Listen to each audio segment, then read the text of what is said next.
Senhoras, senhores,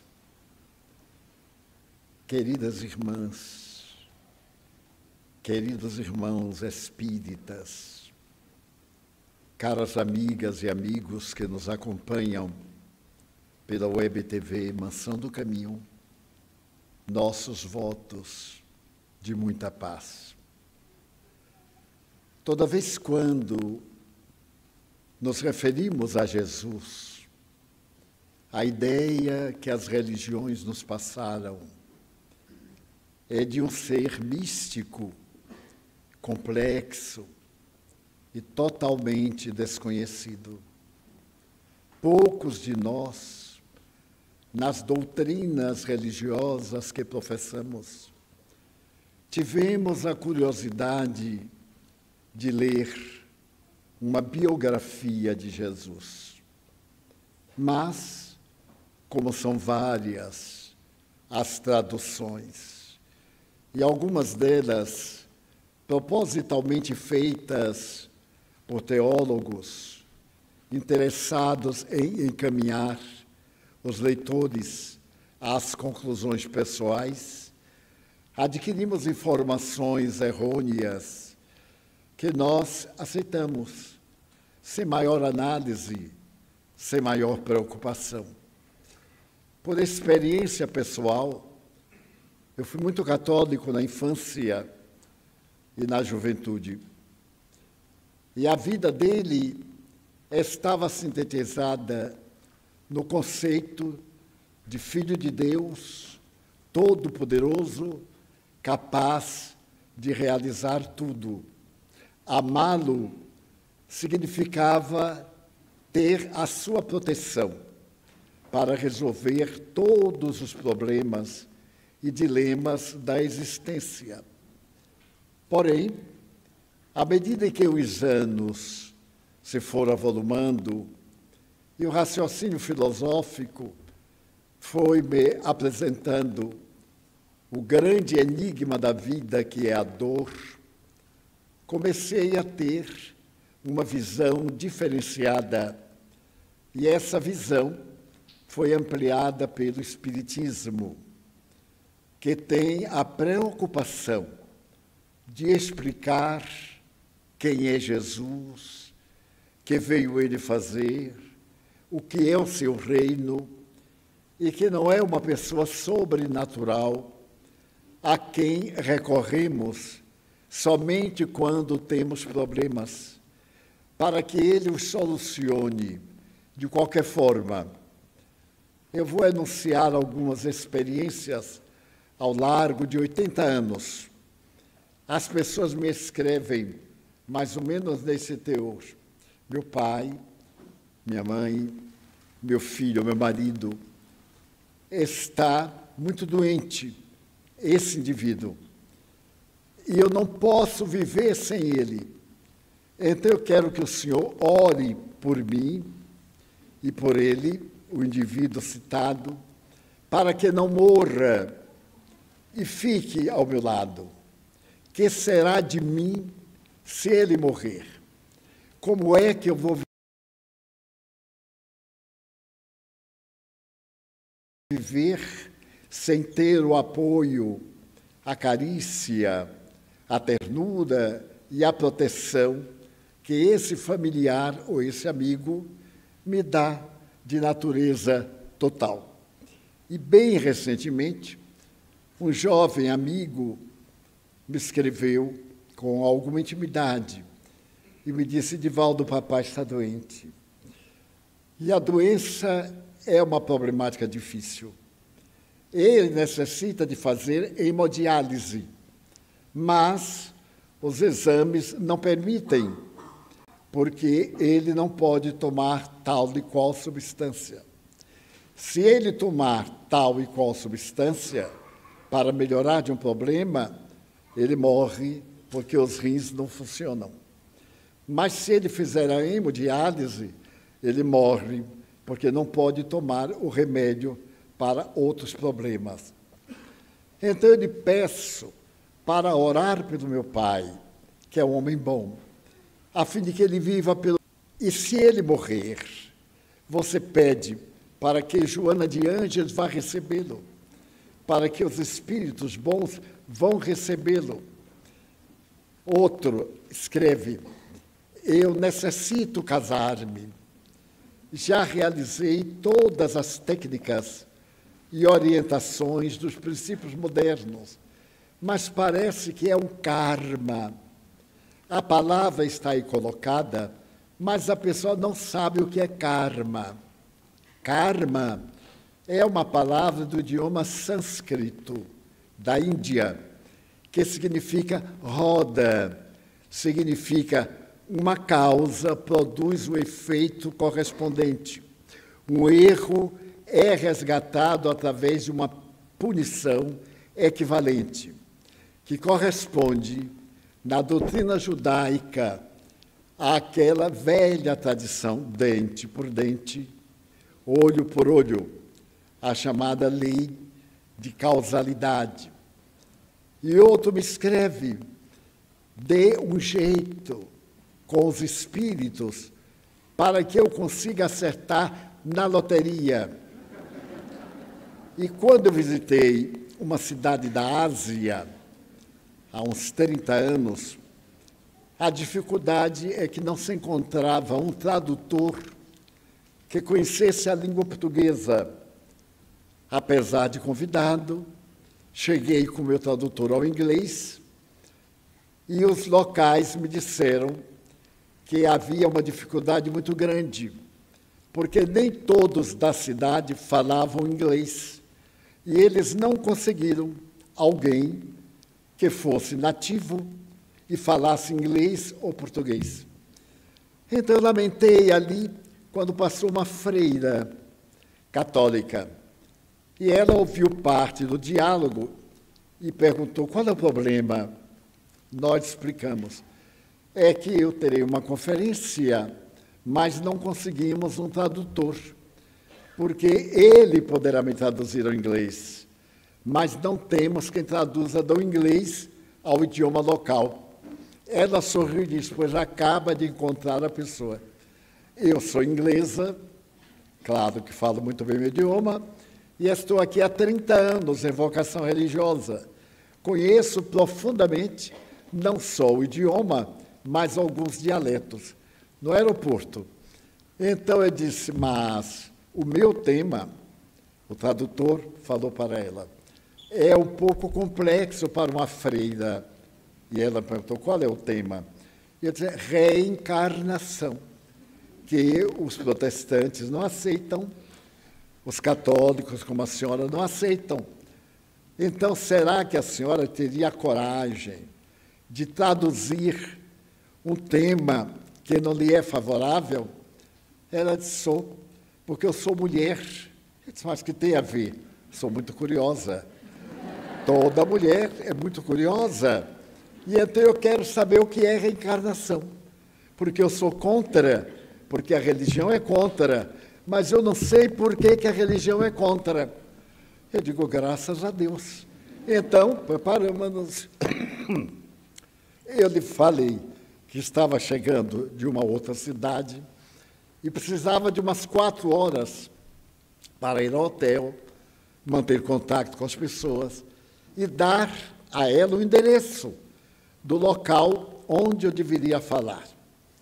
Abrindo um parênteses, faz 25 anos eu visitei um dos homens mais notáveis do mundo na época, que foi Sai Baba, Swami Sai Baba.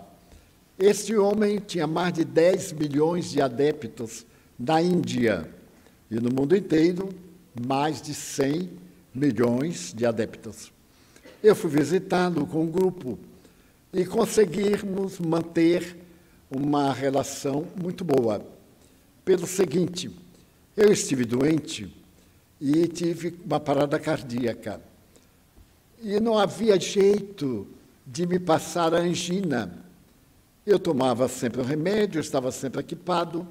Quando ela começava, eu tomava o remédio sob a língua e com a dilatação das artérias, das veias, passava. Mas então, eu indo visitá-lo, ele me permitiu uma entrevista íntima. Eu fui com Nilson e gravamos a entrevista. No meio da entrevista, ele me perguntou: o que é que você quer de mim? No Espiritismo, não temos isto. Eu disse: olha, Swami, eu não necessito de nada. Eu sou um homem de fé e tenho o prazer imenso de conhecer o senhor. Eu tinha um tradutor muito bom, um jovem do Rio de Janeiro, porque o indiano, da minha opinião, fala o inglês que nem eles entendem. É uma coisa horrível. Eu que já não entendo o inglês da Inglaterra, nem da América do Norte, ou da Índia, eu não entendia nada. Mas então, o rapaz traduziu muito bem, o Fernando, e ele disse: mas eu faço questão de lhe obsequiar com alguma coisa. Pessoas pediam a ele anéis, relógios, pulseiras, já viu que as mulheres pediam pulseiras, e assim por diante. E ele dava, ele movimentava a mão e dava objeto.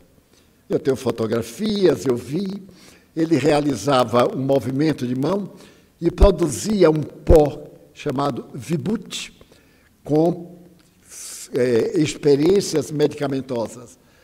Então, ele estava ao meu lado, levantou a mão e começou a produzir o Vibhuti, eu olhando.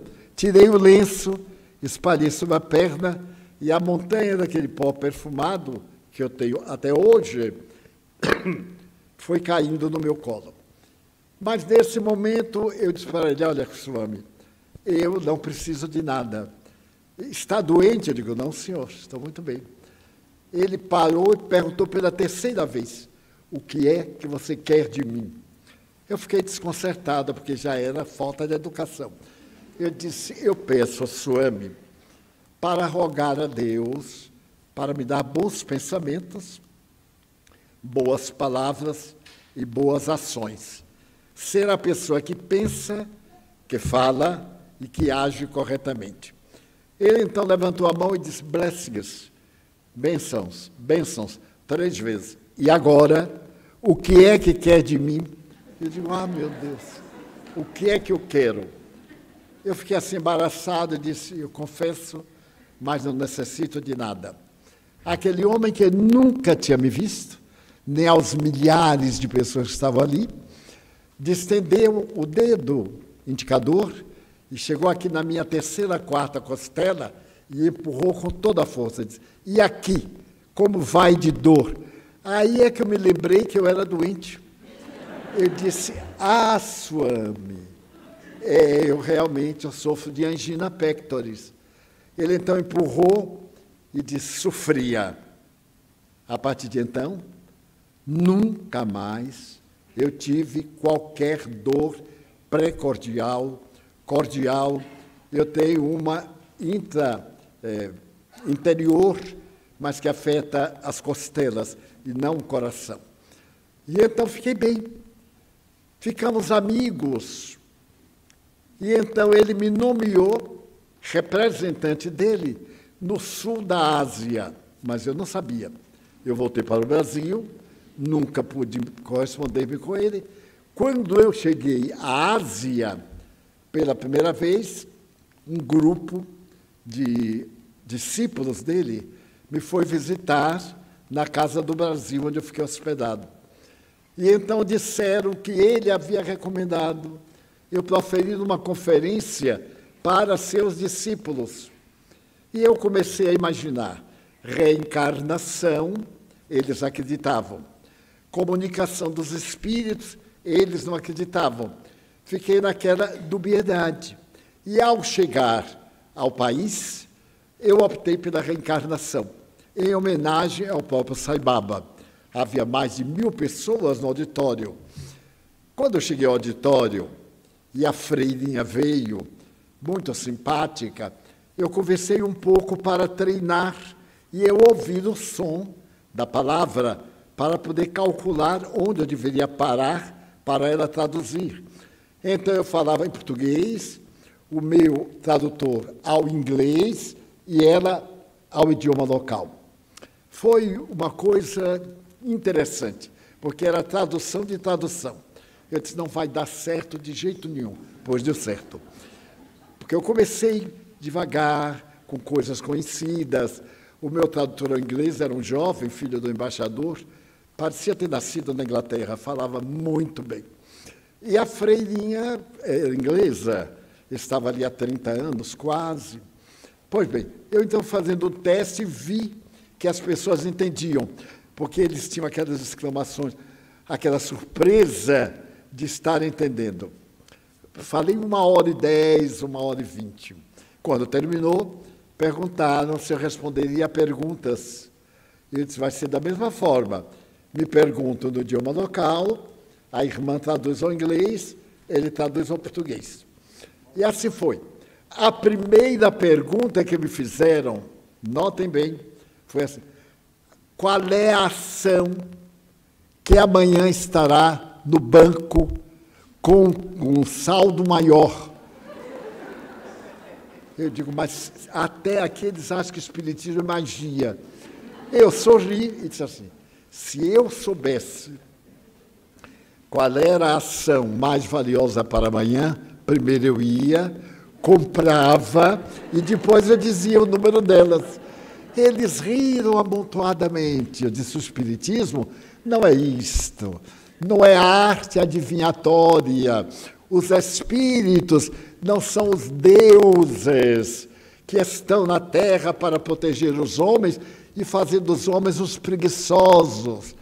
Muita gente pensa que a missão do guia, a gente fica deitado e o guia trabalhando, e bota o espírito obsessor para nos ajudar, para prejudicar, que a gente não gosta. Eu já vi alguns pseudo-espíritas dizerem assim, não adianta me fazer o mal porque meus guias vingam. Imagine, um guia vingador deve ser algo muito curioso. É por causa da mística. Jesus é aquele homem notável, que veio numa época de obscurantismo, antecipar o conhecimento cultural, religioso e científico 2000 anos. Se nós lermos as parábolas, que são a melhor técnica de literatura para transmitir informações, daí nós vemos parábolas, koans, fábulas, anedotas, no sentido espanhol, narrativas, e assim por diante. Jesus usou exatamente este método. A parábola, Senhor, nós devemos pagar o imposto? Olha que pergunta, eu já falei aqui há poucos dias. Se ele dissesse sim, ele estava contra Moisés. Se ele dissesse não, ele estava contra o Império Romano. Mas como Jesus conhecia as fraquezas de nossa hipocrisia, respondeu através de um fato. Tendes uma moeda, por acaso? Oh, sim, eu tenho aqui um sestércio, que valia hoje R$50. Então, deixa-me ver. Tiraram a moeda e ele disse assim, o que vedes? A cara do imperador. Então, dai ao imperador o que é do imperador e a Deus o que é de Deus. Definiu bem. Um não se mete com o outro. Ele não veio aqui para nos tornar ricos, para nos dar o número do bilhete da loteria. O pai de Chico Xavier era vendedor de bilhetes da Caixa Econômica. E quando as pessoas iam a Pedro Leopoldo procurar o Chico, o pai dele dizia, como disse a mim, não seja bobo, meu filho é um bobo, idiota, não sabe de nada. Eu sou vendedor de bilhete e Emanuel nunca disse para mim qual era o número que ia sair, para a gente sair da miséria. Pois muitos espíritas, pseudo-espíritas, dizem assim, Edivaldo, comprei o bilhete da loteria, está encalhado em não sei quantos milhões. Se eu tirar, você vai ver. Vou ajudar a mansão. Eu digo assim, meu Deus, não tire. Ajude para ele não tirar. Porque eu nunca mais ia ver se ele tirasse o dinheiro. A primeira coisa era ele deixar o espiritismo. Porque imagina, com 40 milhões de reais, coitadinho, primeiro ficava louco. Comprava logo uma casa, arranjava a 10ª esposa, viajava para Cannes, ia ter tempo de cuidar de menino do pau da lima, coisa nenhuma. Então eu orei para que ele não ganhasse, porque pode ser que o demônio atente, ele ganhe, e o que é que eu vou fazer com este homem? que vai querer me dar R$50 e quer mudar aqui para outra coisa. Muito bem. Então, as religiões não nos explicaram direito quem era Jesus. Ele veio mostrar que a vida é uma realidade em duas dimensões. A vida no corpo e a vida fora do corpo. Ele veio decifrar o enigma mais profundo da filosofia, a morte. O Espiritismo matou a morte, porque a filosofia está dividida em duas áreas, a espiritualista e a mecanicista. A que acredita na sobrevivência e a que não acredita na sobrevivência. O materialista, aquele que não admite a hipótese da consciência sobreviver à decomposição material, esse, então, folgadamente, diz que a vida tem o sentido do gozo. É, portanto, o idealismo, a doutrina idealista, imediata. Portanto, a doutrina pregada por Jean-Paul Sartre, depois da Segunda Guerra Mundial. Vivam, gozem, porque de repente cai a bomba e acabou tudo. É uma filosofia. Já Sócrates dizia, mantenha a ética, tenha dignidade, proceda bem, porque você não morre. Depois da morte, a vida, e cada qual vai colher além o que semeou a quem. E assim a história se dividiu em mais de milhares de filósofos. Cada dia aparece uma filosofia. Agora nós estamos cheios de filosofias. Não diga mais de tal forma, não diga a palavra assim, diga acolá. Estamos criando palavras novas e neutras, porque agora não interessa qual é o sexo. Tanto faz ser sexo de gato, como de cachorro, como de galinha. É a mesma coisa. É aceitar a diversidade. Muito bonita em palavra. O negócio é o que a pessoa sente na cabeça e no coração. Então, eu sou diferente. Todo mundo me acha diferente. E acha lindo, bacana, mas ele é bacana, é diferente. Me pergunte se eu sou bacana com a minha diferença. Às vezes eu exibo a diferença por um conflito. Em psicologia, chama-se projeção. Quando eu tenho um conflito, eu tenho o prazer de projetar o inverso para me destacar. Então, a pessoa tem um choque e eu me sinto compensado. Chamei a atenção. Quanta gente veste cada coisa. Eu estava um dia em Londres e eu vi um rapaz que ia caminhando, uma roupa bem, etc. E eu olhei de novo, tive um choque que quase caí. A roupa só tinha a frente.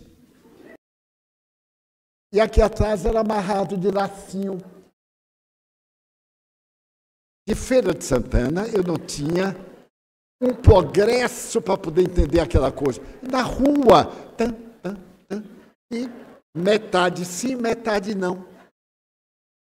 Mas o que eu achei mais notava é que ninguém olhava. Porque em Londres, pode fazer o que quiser, em Hollywood, ninguém dá importância. E tudo que imagine já fizeram. Eu li na seleção de heredidade, assim, tem um rapaz que vendia pipoca à frente de um grande edifício de Nova York, que já foi o primeiro mais alto do mundo, o Empire State. Havia alguém se jogado e fez uma rodinha. E aí perguntaram a ele, o que é aquilo? Ele disse, eu sei, toda hora acontece aqui uma novidade e não dá nem tempo para a gente saber o que é. Era um suicídio, porque era o lugar mais famoso do mundo. Pois bem. Então, esse homem singular veio mostrar que nós somos uma realidade imortal. É muito difícil para quem não tem o hábito de pensar, não tem o hábito, aceitar uma coisa impalpável. Mas, por acaso, eu digo que aqui está cheio de átomos, bilhões. Mas eu não acredito nisso. Como é que a minha voz está sendo transmitida agora pela internet? Por uma onda específica. Alguém sintonizou na onda, está me ouvindo e me vendo tão real como estou aqui. Então, isso há 2000 anos Era inconcebível. Era muito mais do que um milagre. Jesus, então, veio mostrar que nós somos uma realidade espiritual. Esta realidade espiritual, periodicamente, vem à Terra, como o aluno vai à escola, para se preparar para o seu período de sociedade. Ele faz os cursos, tem o diploma, a oportunidade de viver independente na idade adulta, quando chega à idade adulta. Então, ele nos falou que tudo isso era possível. E para demonstrá-lo, ele realizou os chamados milagres, que não são milagres. Todos eles se encaixam nas leis naturais. Era que, naquela época, não se conhecia microscópios, nem nada que estivesse além do átomo, que ninguém nunca viu. Foi Demóstenes quem concebeu o átomo, uma partícula esférica impenetrável. Era essa a definição do átomo. Mais tarde, por volta de 1872, se pôde separar os átomos. Então nasceu a física quântica, que ela é tão especial, como eu já disse aqui, é chamada física das probabilidades. O que a física quântica diz não é verdade, é provável. Então, hoje vivemos num mundo de probabilidades. Tudo em nossa vida é uma probabilidade. A última partícula que se descobriu foi no ano passado, e ela recebeu o nome daquele que a concebeu matematicamente, porque ninguém nunca viu, nem com os microscópios mais avançados. Então, Jesus já conhecia tudo isso, com outras palavras, naturalmente.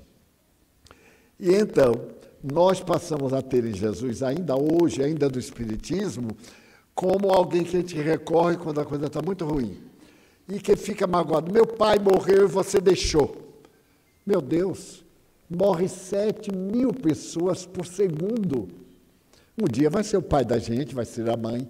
Já imaginou se morresse a mãe? Todo mundo ia da gente ficasse? Para quê? Aquela velhota com 8.000 anos, sem um dente, sem cílios, sem cabelo. Porque o corpo é transitório. O rostinho lindo da gente aos 20 anos, aos 70, bênção de Deus para ele. Né? E esse depois de ter feito 40 plásticas, de colocar, agora a plástica mais moderna, é como uma espécie de um esparadrapo que puxa.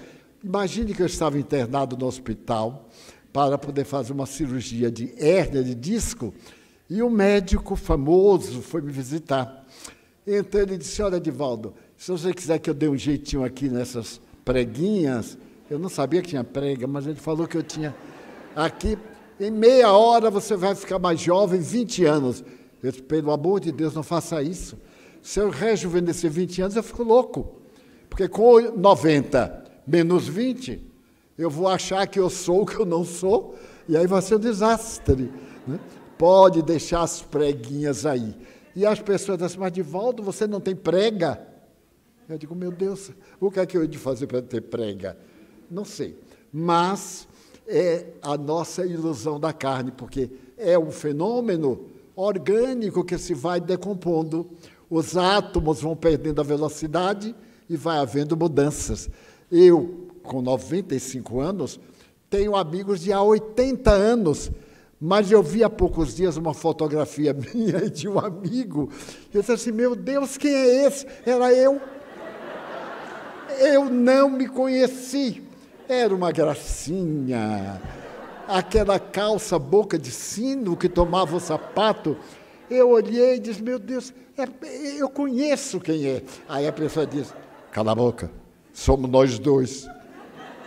Aí eu olhei para ele e para a foto, fiquei tão feliz que ele estava pior do que eu. Muito pior. Então, é um fenômeno natural. Tem começo, tem meio e tem fim. Só que o fim liberta e a gente volta àquele começo, com este material maravilhoso, que é chamado reencarnação. As religiões tradicionais não a aceitam agora. Se estiverem diante do padre, podem anotar direitinho, ou pedir uma cópia da palestra e apresenta, porque nós somos muito ludibriados. A reencarnação era recomendada pela Igreja Católica Apostólica Romana até o Segundo Concílio de Constantinopla, quando estava o mundo dividido em Roma, capital do Ocidente, e Constantinopla, capital do Oriente. O imperador, que se havia casado com uma meretriz, Teodora era uma meretriz, que, portadora de uma beleza e de uma inteligência superior, o imperador casou-se e dela fez imperatriz do mundo. Foi a mulher mais poderosa do seu tempo. Ela influenciou a igreja e, quando ela estava para morrer, ela disse para ele: reúna um grande encontro episcopal e, nesse encontro, condene a reencarnação. Por quê? Porque as suas amigas diziam que a profissão adotada por Teodora era tão boa que dela fez uma imperatriz, de fato. E ela ficou irada, era muito temperamental, e mandou matar todas as companheiras, 552. Até pouco para a época, não é? Hoje temos um pouquinho mais. Então, ela ficou detestada, e o povo dela vai se reencarnar para pagar. Não é exatamente assim. A gente erra, reencarna para recuperar-se, para reorganizar. Eu aqui provoco um escândalo. Eu terei que um dia me reabilitar do escândalo que provoquei. É, portanto, uma lei de ajustamento. Deus fez um mundo perfeito e nós nos conduzimos de maneira imperfeita. Então, as leis divinas querem a perfeição. É o reino dos céus, que está dentro de nós. Não é ali, não é acolá, é dentro de nós. É a paz interior. Alguém me dizia há pouco, seu Divaldo, eu entrei aqui aturdido, muito angustiado. Depois que eu empurrei aquela porta, eu fui invadido por uma paz que o senhor não imagina. Eu digo, imagino, porque eu sei como é. Eu sei que você, quando entrou, os bons espíritos receberam-no e lhe deram uma energia diferente a que você tem dentro de casa. E aí fomos conversando, etc., rapidamente, mas com muita eficiência. E depois saiu e disse, o que é que eu devo fazer? Eu digo, voltar, para aprender qual é essa doutrina, o que é que nós dizemos, e se lhe convier, aceitar ou não. Porque o importante é proceder bem. Quando você veio na busca de uma orientação, de fato, eu estou com tal problema, e agora levo uma solução para o problema. Se lhe fizer bem, volte. Se não quiser, não muda nada. Seja um homem de bem. Isso é que interessa, porque é isso que Deus vê, e não a religião que a gente teve. E por que nós temos uma religião? Porque a religião nos orienta. Ela diz qual é o caminho, qual é a solução dos problemas, qual é a atitude. Alguém nos magoa profundamente e a gente fica com ódio, com mágoa, com ressentimento, desejando que a pessoa seja atropelada. Não, atropelada não. Seja atropelada por uma bicicleta e se despedace. A gente deseja tudo, mas não acontece, porque Deus não atende aos nossos caprichos. É um problema de intercomunicação. Todos temos deficiências. E então a gente começa a trabalhar. Não, foi até melhor para mim. Quem sabe? E em breve, aquilo que era tão angustiante perdeu sentido. A gente passa até a admirar a pessoa. E passa, talvez, a conviver de uma maneira maravilhosa. Já viram nos casamentos? Depois do divórcio, muitos casais se dão melhores do que quando estavam casados. Cada qual agora casa com outra e ficam amigos, que não eram quando estavam casados, porque descobrem as afinidades. A reencarnação é programada por Jesus. Certa feita, ele estava na Galileia. Já falei aqui muito sobre a Galileia, a região da Alta Israel. E estava ali com seu povo, pessoas pobres, pescadores. Havia um deles que era intelectual, chamado Mateus. Havia outro que era muito ansioso pelos bens, chamado Judas de Queriot. E assim por diante, cada um tinha a sua personalidade. Pedro era irritadiço. Eu gosto muito de Pedro, porque ele se irritava. Um dia Jesus estava numa cidade e muita gente ficou sobre ele e Pedro ao lado. De repente, Jesus perguntou: Pedro, alguém me tocou. Pedro disse: e como é que eu vou saber? Nesta confusão aqui danada, como é que eu vou saber? Pedro, alguém me tocou. Aí a mulher disse: fui eu, Senhor. Eu tinha um fluxo sanguíneo. Ela vivia na Síria. E então eu vim, te toquei, e o fluxo sanguíneo passou. Jesus sorriu, olhou para Pedro, e Pedro ficou desajeitado, né? Outra vez, Pedro disse: eu te defenderei com a minha vida. Jesus disse: Simão, tu me negarás 3 vezes antes que o galo cante. Senhor, e quando foi no momento próprio, perguntaram: você é deles? Não, não sou. Ai, meu Deus, que coisa, cai. Mais adiante, ele saiu de uma fogueira para outra, um soldado disse: você é do grupo dos galileus? Não sou. Poxa vida. E então ele deixou embora. Quando ele ia saindo, uma empregada de Pilatos disse: esse é deles, não sou. Aí o galo cantou. Jesus olhou para ele, ele disse: pois é, Senhor. E deu a vida por Jesus. Isso é que importa, não foi o que ele fez antes, foi o que ele fez depois. Então isso é misericórdia. Não somos julgados pelo mal, nós somos julgados pelo bem, pelo valor que nós temos. Se pode pedir a uma criança analfabeta que leia um tratado de outro idioma? Se pode pedir a alguém que não tem educação para comportar-se bem no banquete? Por mais que ele se esforce, ele dá logo 40 gafes de uma vez só. Eu fui uma vez a um banquete, que coisa antipática. Primeiro que não pode comer, é só olhar, rir e beliscar. É tudo. Cada prato desse tamanho, mas bota assim uma uva, uma passa, no máximo. E ainda corta a passa no meio. É incrível.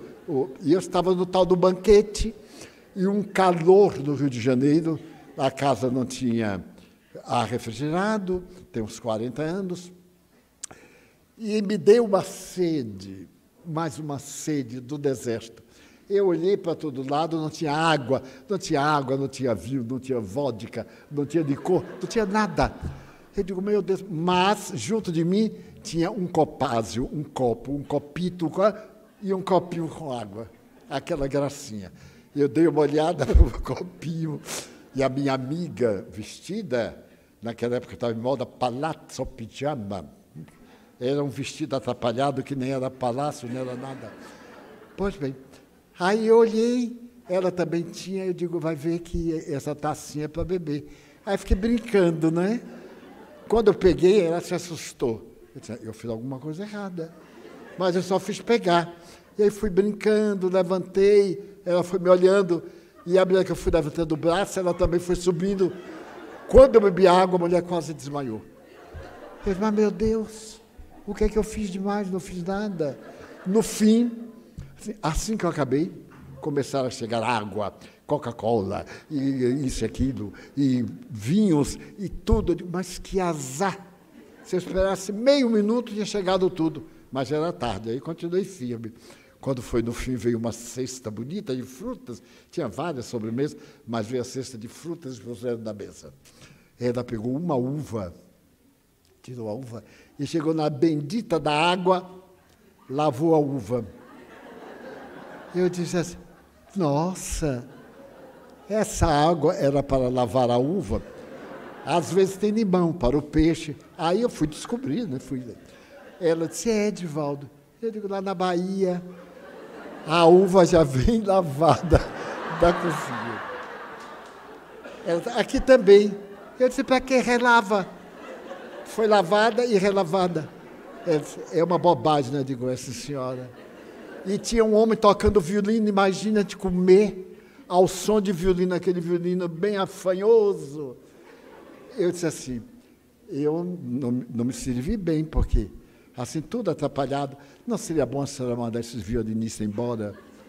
O mordomo, aquele homem, me olhando. O homem tinha um olho grosso, não deixava eu comer. Aí ela botou todo para fora e disse assim, dona fulana, vamos comer a baiana, porque tinha uma muqueca, daquela que te bota um pouco de farinha e vai ao reino dos céus. Mas não podia, era banquete. Aí aquele garfo, era um garfo dourado, que teve muito em moda aqui, lá do sul da Ásia. Eu pegava o garfinho, não pegava quase nada. Ai, meus dedos aqui dentro. Meus amigos, era Edivaldo, eu sou de Cachoeira, na Bahia. Eu digo, o quê? Cachoeira. E com essa pose toda, vamos. Então Jesus veio pôr em ordem, nos ensinar com infinita ternura. E então ele disse que nós erramos, não é por maldade, é por ignorância. Só o ignorante é que se equivoca. Por que eu bebi daquela água? Eu nunca tinha visto isso aqui na mansão. Tem aquele copinho para lavar o dedo, aí lavava o dedo na pia. Não tinha nada disso. Mas é etiqueta. Aí eu comprei um tratado de etiqueta e fui ler. Me perdi do princípio ao fim. Eu digo, eu vou agora pela intuição. Fui uma vez a uma casa diplomática e estava todo mundo assim naquela falsidade. Eu não sei como é que eles convivem, eu acho que eles comem antes e vão para o almoço depois. Então, o que eles faziam, eu fazia também. Então, eu sou uma pessoa muito viajada, muito banqueteada e etc. A reencarnação é o renascimento para o reino dos céus. E vejam só, Jesus estava na Galileia, uma região maravilhosa, temperatura agradável, 5 graus mais baixa do que Jerusalém. É uma maravilha. É como Porto Alegre agora e Salvador. Há uma diferença de temperatura. E então ele estava em casa quando os 2 cavalheiros chegaram. Era a casa de Simão Pedro. 2 personagens que faziam parte da governança de Israel, 2 rabinos. Um deles chamava-se Nicodemos. Nicodemos chegou acompanhado do seu cooperador e olhou para ele. Não havia que aguentasse aquele homem, portador de uma irradiação incomum, uma simpatia, uma ternura, uma bondade. A gente vê no rosto, né? E a gente fica à vontade. Então, Nicodemos chegou e disse, Senhor, ninguém faz o que tu fazes se Deus não estiver com ele. Dize-me o que é necessário fazer para entrar no reino dos céus. E ele respondeu, é necessário nascer de novo. O judeu tomou um choque. Ele disse, como pode um homem que já é velho entrar no ventre de uma mulher para nascer de novo? E ele disse, o que é carne, é carne. O que é espírito, é espírito. A carne é transitória. O espírito é permanente. O vento sopra e tu sentes, mas não sabes de onde vem, nem para onde vai. Assim é aquele em espírito. Tu vês, mas não sabes da sua origem. E ele continuou explicando que era necessário nascer de novo da água e do Espírito. Que fizeram as religiões? Havia naquela época o batismo praticado por João, filho de Isabel, primo de Jesus, primo em 2º grau. E quando alguém se convertia ao que João ensinava, ele batizava, isto é, pedia a pessoa para se confessar, tal crime fui eu quem cometeu. Aquela maledicência contra você, fui eu. Aquela traição, fui eu. Arrependo-me. e peço uma nova oportunidade. Então banhavam no Rio Jordão, banhavam como se tirassem perfeição. E a pessoa nascia de novo, dava um nome novo. Era esse o batismo. Que fizeram as religiões, é necessário batizar com água, imitaram o batismo de João. Porém, é muito diferente. Não tem nada a ver. Batizar uma criança é totalmente uma traição ao batismo de dizer aqui aos senhores, eu estou com determinada deficiência moral. Sei que é um erro, mas continuo praticando. Peço perdão. E vou mudar de nome, porque eu quero ser uma pessoa nova. É muito louvável.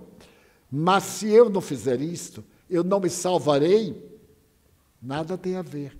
Porque a renovação minha é boa, porque eu me torno um bom cidadão. Um homem novo, aquele homem velho, defeituoso, esse desapareceu.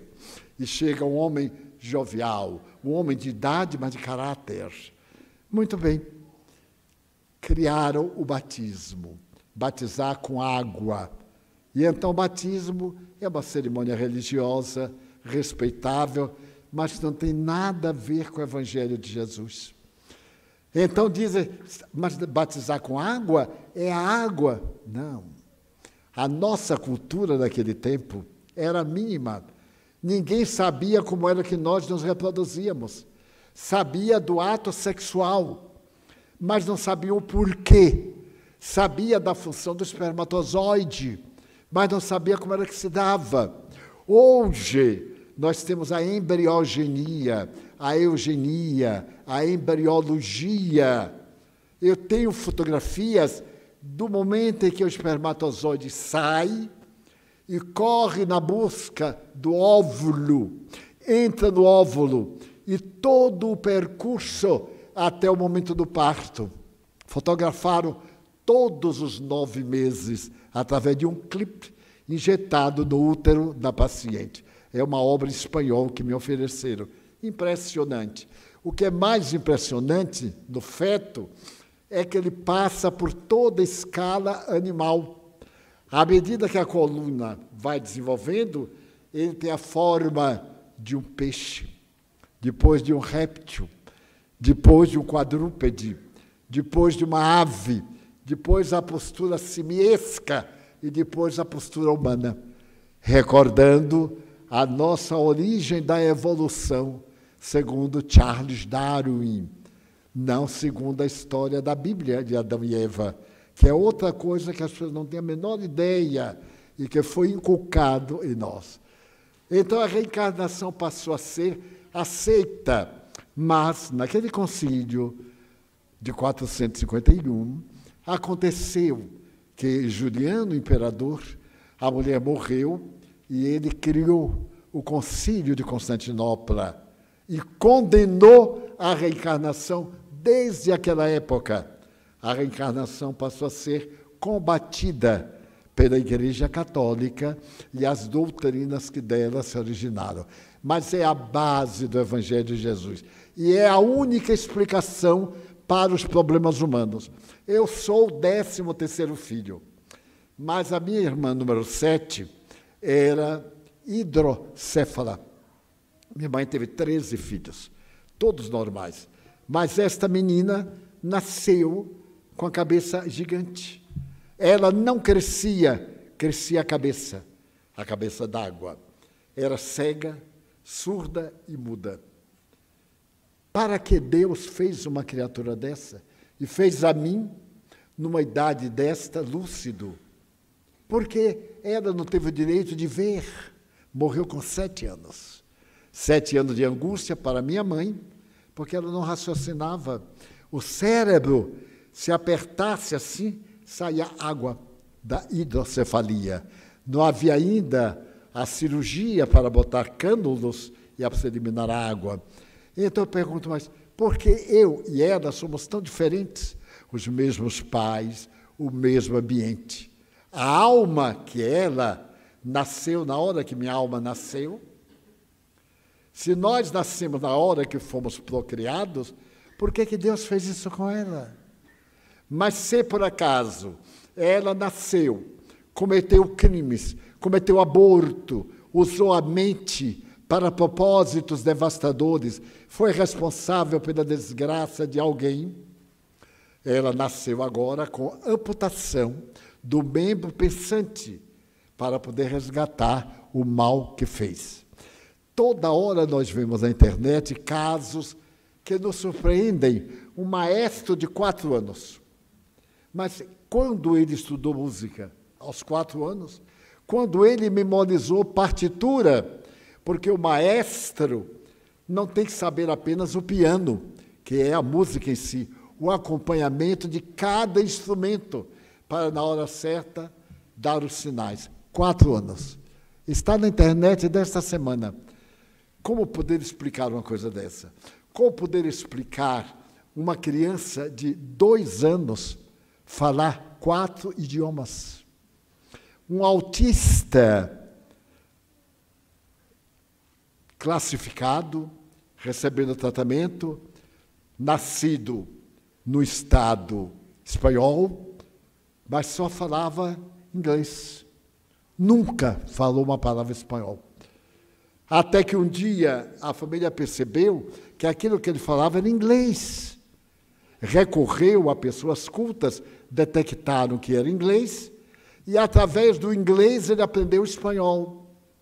E então contou a sua vida na Inglaterra. Ele nunca tinha saído do Peru. Nasceu, viveu ali, mas contava de uma região inglesa, à beira da praia, no norte da Inglaterra, que existe até hoje. Mas como ele sabia? Carl Gustav Jung, o pai da psicologia analítica e profunda, ele, viajando de Zurique para Milão, de trem, ele tinha visões de como era a cidade para onde ele ia, os degraus no porto. E dizia assim, eu me lembro. Ele se lembrava de uma existência anterior. Ele viveu ao século XVIII. E, no entanto, ele diz, eu me vejo vestido ao século XIX, com as botas longas, falo o dialeto zurico, e lembro-me de coisas que eu nunca vi. E então ele denominou isso de alter ego, quer dizer, uma outra personalidade nele. Para nós, era uma reencarnação. Daí a reencarnação nos propicia a lucidez, o sofrimento. Quantas pessoas nascem geneticamente deformadas e durante a vida inteira carregam esse fardo e não sabe por quê. E quantos, como nós, saudáveis, usamos a nossa inteligência e o nosso tempo para fazer o mal com prazer. Eu conheço pessoas patologicamente esquizofrênicas que se comprazem no prazer. Há poucos dias eu li um crime em que ele matou a namorada porque queria ver como é que alguém morre asfixiado. Pegou e matou. E depois que matou, ele sentiu um prazer imenso. Quer dizer, qual é a punição deste homem? A cadeia? Ele fica alguns anos. Se for aqui no Brasil, eu acho que nem chega a ficar. Entra por uma porta, sai pela outra. E ainda recebe indenização. Porque estamos num país sem justiça. Como é que puderam pegar alguns milhares de criminosos presos e libertarem no Natal do ano passado? Quase 100 mil bandidos foram para as ruas, no ato de extrema compaixão do Supremo Tribunal. Mas o Supremo não teve compaixão das vítimas, dos pais, das mães, das jovens estupradas, assassinadas. Não, ninguém teve, mas teve compaixão do bandido. Agora está na moda se ter muita pena do bandido. É uma coisa curiosa. Quando eu leio, ninguém fala das vítimas. O soldado, quando o soldado atira e mata, é uma coisa terrível, tem que responder inquérito, tudo. Mas quando o bandido mata ele, coitado, estava defendendo sua vida. Como nós invertemos os valores. Não é que eu queira que mate, em absoluto. Mas é pelo menos que se tenha ideia do que é certo e do que é errado. Matar, nunca. Nem matar, nem matar-se. Nunca. Aí é que está o grande desafio. Porque aquele que se mata desperta no além sofrendo o crime que praticou. Daí a reencarnação. É a grande explicação para os problemas humanos. Eu conversava há poucos dias com uma enfermeira e nós anotávamos o número de amigos que hoje estão com câncer. Amigos conhecidos nossos. Um número espantoso. E fulano que morreu Covid? Não, câncer. E Beltrano, ele estava muito bem. De repente, o estômago cresceu. Ele estava com câncer do esôfago. E morreu em uma semana. Câncer e câncer. O maior índice de mortes no mundo, no momento, graças ao câncer. E o câncer tem uma variedade tão grande quanto os nossos pensamentos. Será que o câncer, a sua matriz não está em nós? Em nosso pensamento? Em nossa vida? Em nosso ódio? Em nossos sentidos espirituais? Se nós revertêssemos para o amor, será que a vida não mudaria? Então nós vemos hoje acolhimento, a terapia do acolhimento. Quem é que não necessita de 2 braços amigos? Quem não necessita de um afeto, de alguém que nos ouça, pelo menos que nos ouça? Como me diz assim, não fale nada, deixe só eu falar. Eu digo, pois não. Aí a pessoa fala, e eu digo, mas agora pense em Deus. Muito obrigado, vai embora. Nem ouvem o que eu tenho a dizer, porque há uma carência em nós e uma desconfiança em nós. Só pensamos que está piorando, vemos o desastre da vida moral, sexual, só se pensa em sexo. E agora o que mais me assusta é que a internet era policiada, não dizia palavrões, assassinato, não colocava a palavra, colocava estrela, estrelinha. Agora pronuncia todas as palavras de baixo calão, todas. Está narrando um fato, estão dialogando, diz as expressões de bordel. Eu deixei de ver, porque eu já sou formado. Fazer doutorado, eu não quero. Eu já sou formado, a gente já sabe. Então, aquilo que é um veículo de informação e de educação, nos está tornando brilhantes em palavrões. Quando o palavrão é dito por um homem, pela tradição, é chocante. Mas a gente está acostumado. Mas quando é dito por uma moça linda, que a gente tem ideia que é frágil no bom sentido da palavra, que é nobre. Aí, como me disse um amigo, ele era apaixonado por uma moça muito bonita de Feira de Santana, e depois acabou. Eu perguntei, mas você acabou com aquela moça? Ele disse, Edivaldo, porque eu tinha que conversar com ela calado, porque ela só abria a boca para dizer asnice. Então eu desisti. Então a nossa cultura é de baixíssimo nível. Pessoas que vêm conversar comigo, não estão acostumadas a conversar sem expandir, dizem palavrões que eu dou um salto na cadeira. Eu digo assim, não necessita dizer isso. Eu entendo. Deixa eu entender, não precisa dizer, explicar o que é, nunca já sei. Diga só mais ou menos. Perdemos o hábito da boa conversação. Qual é o pai, a mãe, no domingo à tarde, no domingo à noite, que entra no quarto, que lê uma história para seus filhinhos dormirem, que fica ali ao lado, porque a criança tem pesadelos terríveis, ainda está em parte do mundo espiritual, que deixa de ir para o sabadão ou o que for, para ficar ao lado dos filhos. Quantos filhos me dizem, eu não sei o que mamãe pensa, porque ela não dá tempo. Quando ela chega, está muito cansada. Aí ela deita. Quando ela melhora, ela sai, vai para o barzinho, para não sei aonde. E agora, ela é muito boa, ela já me deu isso, me deu aquilo. E um menino me disse assim, tio Divaldo, eu quero que o senhor me diga se eu tenho razão. Mamãe me dá tudo, tudo. Até que um dia eu não aguentei, berrei com ela. Ela disse, mas meu filho, eu lhe dou tudo. O que é que você quer? Eu quero que a senhora diga não, uma vez na vida. Eu digo, fez muito bem. Porque como é que a gente pode ser criado sempre?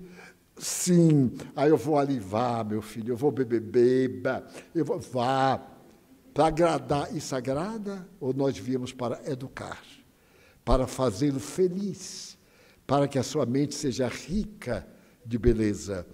A minha mãe era analfabeta. Até hoje eu me lembro da mesma história que ela contava 500 vezes e modificava. Ela atropelava a pessoa de trem, depois atropelava de carroça, de tudo. Aí já sabia como ia terminar. Mas, mãe, conte de novo. Eu digo, meu filho, o que é que eu faço? Eu digo, mate diferente. Aí matava diferente. Mãe, olha a suavidade do nome. Mas mãe hoje, com exceções. Aí a gente vê a novela, namora com o namorado da filha e toma. Toma o namorado da filha, toma o marido da filha. Quer dizer, por mais chique que seja, é deplorável. O que é que nós fizemos da nossa religião? Será que a nossa religião aprova isso? De maneira nenhuma. Neste momento, antes de vir, eu vi uma fotografia do Papa Francisco, com problema na perna. Ele tem um problema pulmonar muito sério. Ele tem problema de asma. E agora com a perna, que talvez tenha que amputar. O melhor médico do mundo estava no Vaticano esperando ele terminar a missa. Então eu senti uma compaixão. Ele é o líder de milhões de pessoas. Talvez de 1 bilhão é o número católico. Então eu disse, meu Deus, tenha compaixão dele. Ele necessita de recuperar saúde para guiar para o bem. Ele teve a coragem de dizer aborto, não. Se a pessoa tem um problema homossexual, vamos ajudá-lo, não perseguir. Essas adversidades, ele foi favorável a acabar com as diferenças, embora ele tenha umas veias comunistas em determinadas situações, mas ainda segue o Evangelho. É meu irmão, claro que numa postura talvez melhor, mas não sei se numa consciência talvez melhor, porque é muito diferente. Mas o que importa é que nós nos unamos, não é contra o crime, é a favor do bem. Sendo a favor do bem, o que não está certo perde o sentido.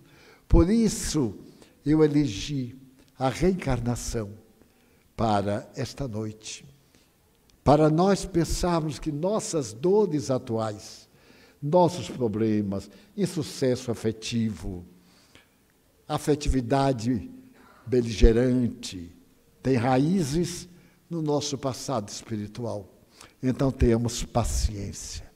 Quando o parceiro não estiver bem, estejamos bem para ele. É agora que ele precisa de nós. Quando a parceira não estiver bem, demos a nossa contribuição, porque todos temos bons e maus momentos. Somos pessoas gentis e severas, depende das circunstâncias. Então, vamos aproveitar este momento final e vamos erguer o nosso pensamento a Jesus, para que Ele nos dulcifique. E ao sairmos daqui, com alegria, com perspectivas de amarmos-nos e de renascermos para o bem, cheguemos à nossa casa, beijemos a esposa, a companheira, o filhinho, se estiver dormindo ou não, demos um toque de ternura à nossa vida. Vamos orar e pedimos aos companheiros de mediunidade para que ocupem os seus lugares.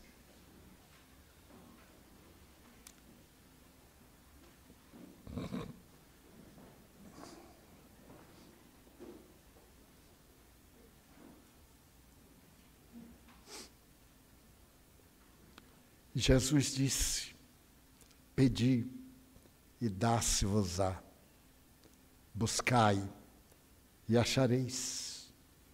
Então peçamos misericórdia, amor, paz, saúde, harmonia em nosso lar.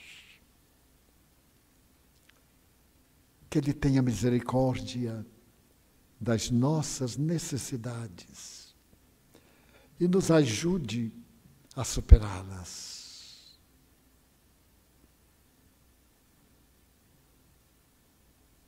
Que Ele abençoe a nossa casa, nossos diretores, nossos clientes e trabalhadores.